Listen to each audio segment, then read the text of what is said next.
प्रिय विद्यार्थियों, आसिलपुर एजुकेशन की साइंस के ऑनलाइन क्लासेज में आपका स्वागत है। कक्षा 6-7 के लिए हम आज कॉमन वीडियो आपके सामने तंतु से वस्त्र बनते हैं। वस्त्र में कौन कौन से वस्त्र होते हैं, कौन कौन से प्रकार के होते हैं, कैसे बनते हैं, किस चीज़ की आवश्यकता पड़ती है, कहाँ से ये तंतु आते हैं, उसकी जानकारी हमें प्राप्त होगी। मैं आपको बता रहा हूँ इसके बारे में। देखिए, तो ये जो हमारे वस्त्र हैं वो तंतुओं से वस्त्र का निर्माण होता है। अब तंतु जैसे पेड़ पौधों की सहायता से, जैसे मान लो जूट वाले पेड़ से जूट का पौधा होता है, उसमें कपास वाले से कपास प्राप्त हो जाती है। कपास से धागा बना लेते हैं, धागे के छोटे छोटे तंतु हैं, उससे बुन करके हम वस्त्र बना लेते हैं। तो आपने कपड़े की दुकान पे भ्रमण किया होगा, देखा होगा, तो देखो कपड़े की दुकान पे आपको मिले विभिन्न प्रकार के कपड़े मिलेंगे आपको। जैसे कि बेड शीट बनाया जाता है, इससे बिस्तर से बनाए जाते हैं, बिस्तर की चादरें बनाई जाती है वस्त्रों के रूप में, और कंबल, पर्दे, मेजपोश, तौलिए आदि विभिन्न प्रकार के कपड़ों से बने हैं। ये भी सब कपड़ों से बने हुए हैं। यहाँ तक कि उनके अपने बस्ते और बोरे भी किसी प्रकार के वस्त्र के ही बने हुए होते हैं। उन्होंने इन सभी वस्त्रों की पहचान सूती, ऊनी, रेशमी और संश्लिष्ट जो कृत्रिम होता है उसके रूप में पहचान की है। तो देखिए, वस्त्रों में विविधता पाई जाती है। कुछ वस्त्र सूती होते हैं, कुछ ऊनी होते हैं, कुछ संश्लिष्ट मानव निर्मित होते हैं। तो अपने आसपास किसी दर्जी की दुकान भ्रमण कीजिए। आपको देखो वहाँ पर जाएंगे तो दर्जी की दुकान पर जाएंगे तो हमें देखो वहाँ पर कतरन प्राप्त होगी। बहुत सारी कतरन होंगी। कतरनों को आप देखो, एकत्रित करो, उन्हें स्पर्श करो। उन पर स्पर्श करके मालूम चलता है कि यह चिकना है, यह खुरदरा है, यह कैसा है। तो कुछ हम पूछ कर भी उनसे हेल्प ले सकते हैं इसके बारे में। तो आप उसकी जानकारी प्राप्त कर सकते हैं, आप उसके बारे में समझ सकते हैं। तो सूती वस्त्र कपड़ों पर सूती, रेशमी, ऊनी, संश्लिष्टता लेबल लगाने का प्रयास कीजिए। यानी आपने जो कतरन प्राप्त किए उन पर देखिए आप, सूती कौन सा है, ऊनी कौन सा है और संश्लिष्ट कौन सा है। इस प्रकार आप उनको देख करके उन पर आप लेबल लगा लीजिए, भाई ये सूती है और ये ऊनी है, ठीक है। तो इस प्रकार हम धीरे धीरे उसकी पहचान कर लेंगे विद्यार्थियों। और देखिए, क्रियाकलाप दे रखा है यहाँ पर। एक ये दुकान आपको यहाँ पर दिखाई हुई, देखिए यहाँ पे इसके अंदर बहुत सारे वस्त्र रखे हुए हैं। सभी प्रकार के वस्त्र यहाँ पे मिलेंगे आपको, सूती, ऊनी, रेशमी, ठीक है। तो सूती कपड़े का टुकड़ा वही चुनी जिस पर आपने लेबल लगाया है। तो देखो अब यहाँ पे ये आपको देखो दे रखा है, ये लो। अब ये जो वस्त्र है हमारे पास है, कपड़े से कोई तागा या तंतु खींचना। कोई कपड़ा बना हुआ है, तागा से आप इसको एक धागा लेकर इसमें बाहर धीरे धीरे बाहर खींच लेंगे। हम देखते हैं कि तागों को एक साथ व्यवस्थित करने पर वस्त्र बना था। ये तागे बनते किससे हैं, ये पता लगाओ भाई। तागे से बना वस्त्र। अब तागे कहाँ से आए, तो देखो इसमें क्रियाकलाप है आपके पास। एक तंतु, किसी सूती वस्त्र के टुकड़े से कोई तागा बाहर निकालिए। इस तागे के टुकड़े को मेज पर रखिए। इस तागे के टुकड़े पर के एक सिरे को अपने अंगूठे से दबाइए। तागे के दूसरे सिरे को इसकी लंबाई के अनुदिश 3.4 सेंटीमीटर में दर्शाए अनुसार देखिए, नाखून से खरोचिए इसको। क्या आप इस सिरे पर देखते हैं कि तागा पतली पतली लड़ियों में विभक्त हो जाता है। यानी जैसे आप नाखून से खरोचोगे उसके छोटे छोटे तंतु बन जाएंगे, बारीक और बारीक तंतु हो जाएंगे, ठीक है। और इस प्रकार देखो, सुई में तागे पिरोने का प्रयास कीजिए तो आप देखेंगे कई बार तागे का नुकीला सिरा पतली पतली लड़ियों में छोटे छोटे भागों में विभाजित हो जाता है। वो रेशे होते हैं उसके, क्या होते हैं, रेशे। तो तागे की ये दिखाई देने वाली पतली पतली लड़ियाँ यहाँ से अंडरलाइन कर लेंगे। तागे की ये पतली दिखाई देने वाली जो पतली पतली लड़ियाँ हैं, बारीक बिल्कुल, और अधिक पतली हो जाती है, और अधिक पतली लड़ियों से मिलकर बनी होती है, जिन्हें हम तंतु कहते हैं। तो तंतु की परिभाषा यहाँ से आपको कलेक्ट करनी है। और वस्त्र धागों से मिलकर बने होते हैं, तागों से मिलकर बने होते हैं, तागों के आगे तंतुओं से मिलकर बने होते हैं। ये तंतु कहाँ से आते हैं, तो तंतु से बनता है धागा, धागे से बनते हैं वस्त्र। तो वस्त्र बनता है धागों से, और धागों बन रहे तंतुओं से बन रहे थे। तो कुछ वस्त्रों जैसे सूती, ऊनी, जूट, रेशमी आदि तंतु पादप जंतुओं से बनते हैं, प्राकृतिक तंतु कहते हैं इन्हें। रुई है, जैसे जूट है, कपास है। कुछ ऐसे होते हैं जो कृत्रिम पेड़ जानवरों से बनते हैं, जैसे मान लो ऊन है। ऊन भेड़ों से प्राप्त होती है, बकरियों से प्राप्त होती है, ऊन ऊँटों से प्राप्त होती है। तो ऊनी वस्त्र भी बनते हैं हमारे, तो ऊन। अच्छा, कुछ रेशम तंतु होते हैं हमारे पास, जो कोकीन, जैसे हमारा रेशम का जो कीट होता है वो कोकून, उससे कोकून बनता है। कोकून को जब निकाल के जब खींचते हैं तो उससे अंदर हमारे रेशमी धागे खींचते हैं। तो इस प्रकार देखो विद्यार्थियों, तो पिछले 100 वर्षों में रासायनिक पदार्थों का भी उपयोग किया जा रहा है, क्योंकि वस्त्रों में कमी हो रही है, वस्त्रों की डिमांड ज़्यादा बढ़ रही है, तो उसके हिसाब से संश्लेषित तंतु भी बनाए जा रहे हैं, जैसे पॉलिस्टर है, नायलॉन है, एक्रिलेट है। संश्लेषित तंतुओं के कुछ उदाहरण हैं जो मानव निर्मित है, कुछ जानवरों द्वारा बनाए जाते हैं और कुछ मानव निर्मित है। तो आवश्यकता पूर्ति के लिए मतलब आजकल संश्लेषित जैसे भी प्रयोग बाजार में ले जा रहे हैं, जो अधिक कम कीमती है और अधिक उपयोगी है और चमकदार हैं, अच्छे हैं। अब देखो कुछ पादप तंतु हैं हमारे पास पौधों के लिए। रुई, तो देखो रुई के लिए आपको पता है रुई का एक पेड़ होता है, ठीक है, उससे रुई प्राप्त होती है हमको। और रुई आपने लैंपों में देखी होगी, बत्तियों में देखी होगी, बत्तियाँ बनाते हैं लैंप की, रुई से रजाई भरी जाती है। और क्या होता है, रुई में पतले पतले पतले पतले तंतु, छोटे छोटे तंतु पाए जाते हैं, पतली पतली लड़ियाँ पाई जाती हैं, बहुत बारीक बारीक। रुई कहाँ से आती है? खेतों में उगाई जाती है बेटा वो रुई। जैसे कपास है, कपास का पौधा होता है, उसको उगा देते हैं कपास को पौधे के रूप में, उसमें एक गोल गोल बीज, नींबू जैसा गोल बीज प्राप्त होता है। और जब वो पक जाता है तो उसका वो खिल जाता है फूल की तरह, खिल करके उसके अंदर आराम से आपके जो है 4 या 5 भाग हो जाते हैं उसके अंदर। और उनके अंदर फिर वो रुई है ना, पहले लुगदीनुमा बंद होती है और धीरे धीरे धीरे जैसे वो पका उसके अंदर आता है तो रुई अपने आप उसके अंदर खिल जाती है, स्वतः ही खिल जाती है। और उस रुई के अंदर क्या होता है, बिनोले होते हैं अंदर, तो रुई को पीन करके जो बिनोले बाहर निकाल लेते हैं।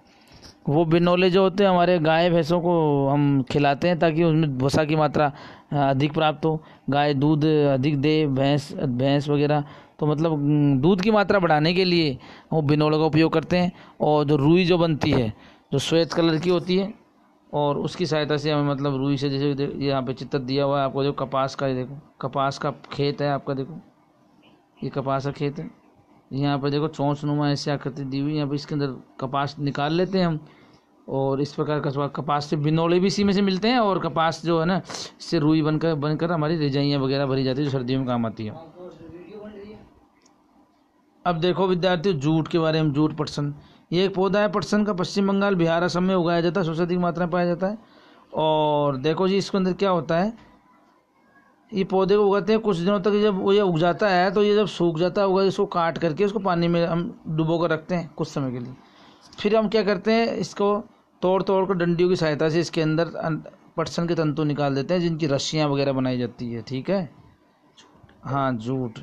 अब सूती धागे की कताई, देखो सूती धागा जो होता है हमारे पास, वो कुछ रुई लेते हैं, एक हथकरदा होता है, उसकी सहायता, तर्जनी की सहायता से अंगूठी पे हम तर्जनी जो उंगली है हमारी, उसमें रुई पकड़ लेते हैं, जैसे इसने पकड़ रखी है हाथ में, देखो।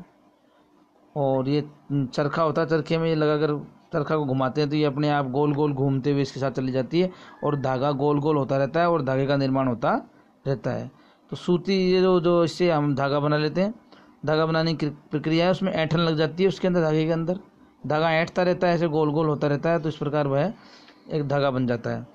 तो तागे से वस्त्र, देखो फिर वस्त्र बुनाई के द्वारा किए जाते हैं, पहले तागा बना दिया, फिर तागे से वस्त्र बन जाएंगे बुनाई के माध्यम से। तो तागों को क्या करते हैं हम, तो देखो यहाँ पर तागे से वस्त्र बनाने की कई विधियाँ, इसमें 2 प्रमुख विधि है, बुनाई और बंधाई। ध्यान रखना 2 विधियाँ हैं इसकी, बुनाई और बंधाई। तो देखो बुनाई में क्या करना है आपको, तागों के 2 सेट आपस में व्यवस्थित करके वस्त्र बनाने की प्रक्रिया को बुनाई कहते हैं। तागों के 2 सेट को आपस में व्यवस्थित कर लेना है क्रॉस में, और वस्त्र बनाने की को बुनाई, वीविंग कहते हैं। कागज़ में कुछ पट्टियों बुनकर प्रयास कर सकते हैं हम। तो देखो यहाँ पर 30 सेंटीमीटर लंबाई, 30 सेंटीमीटर चौड़ाई की वर्कशीट काटने के लिए कह रहा है, ये काटिए और उसको एक दूसरे के ऊपर रखिए, और फिर सीटों को मोड़ कर खोल कर फैला दीजिए। एक सीट की पट्टियाँ दूसरी सीट की पट्टियों को काटती रहेगी, जो जिस प्रकार यहाँ पे दे रखा है। आप ये देखो, ये चित्र आपको दिया हुआ विद्यार्थियों, देखो क्रॉस में है यहाँ पर, देखो तो एक पट्टी के ऊपर एक पट्टी है, तो इस प्रकार ये, हाँ तो चित्र में दिखाए अनुसार देखिए, पट्टियों में बुन करके पश्चात का नमूना देखिए। और ये हथकरदों की सहायता से भी यहाँ पर देखो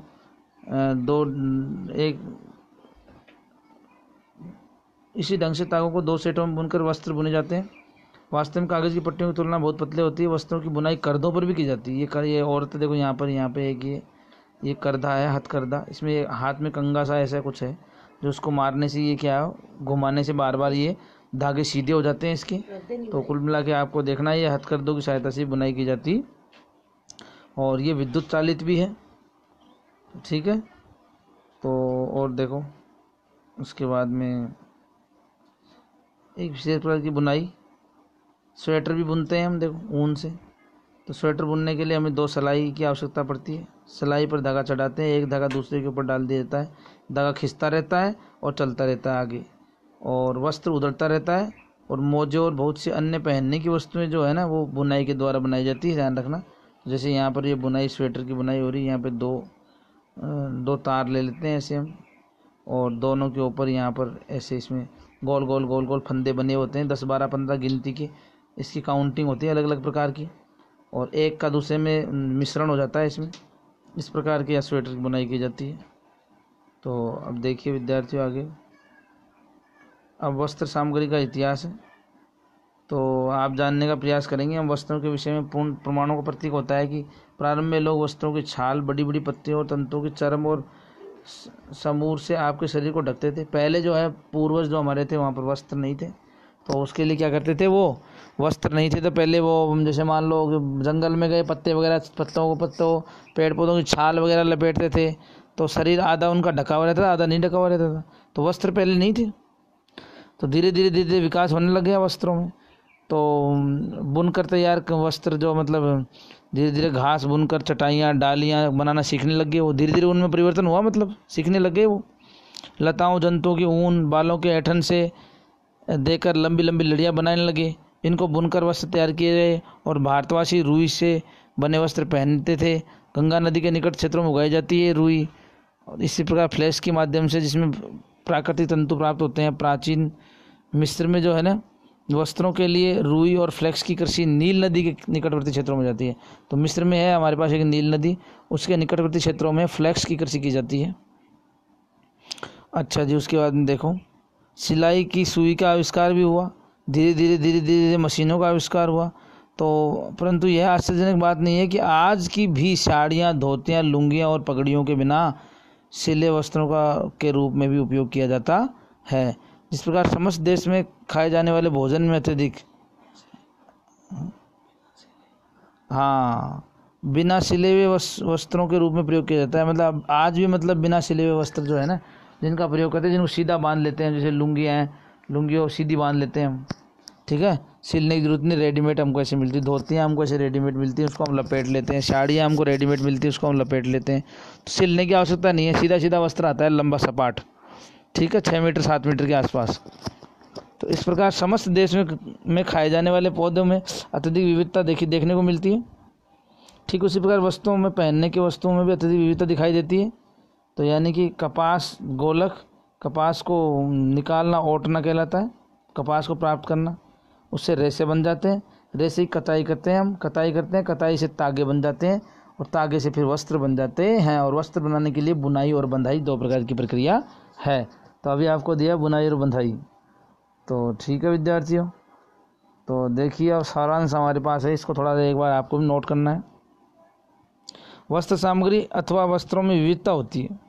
जैसे सूती वस्त्र है, रेशमी वस्त्र है, ऊनी है, पॉलिस्टर। विविधता मतलब अनेक प्रकार के वस्त्र, अलग अलग क्वालिटी में, अलग अलग प्रकार के, सूती है, रेशमी है, ऊनी है, पॉलिस्टर है, संश्लेषित रेशों से कुछ बनते हैं। अच्छा, वस्त्र तागों से बनता है, नोट करना है, ये वस्त्र किससे बनता है, तागों से बनता है। और तागों जिन्हें तंतुओं से बनाया जाता है, तंतु से तागा बनता है, तागे से वस्त्र बनते हैं। और उस वस्त्र बनाने की 2 विधि बताई मैंने आपको, ठीक है। तंतु या तो प्राकृतिक होते हैं या संश्लिष्ट होते हैं, मतलब या तो प्रकृति द्वारा बनाए होते हैं या मानव निर्मित होते हैं। रेशम, ऊन व जूट कुछ प्राकृतिक तंतु हैं, जबकि नायलॉन और पॉलिस्टर कुछ संश्लेषित तंतु के उदाहरण हैं।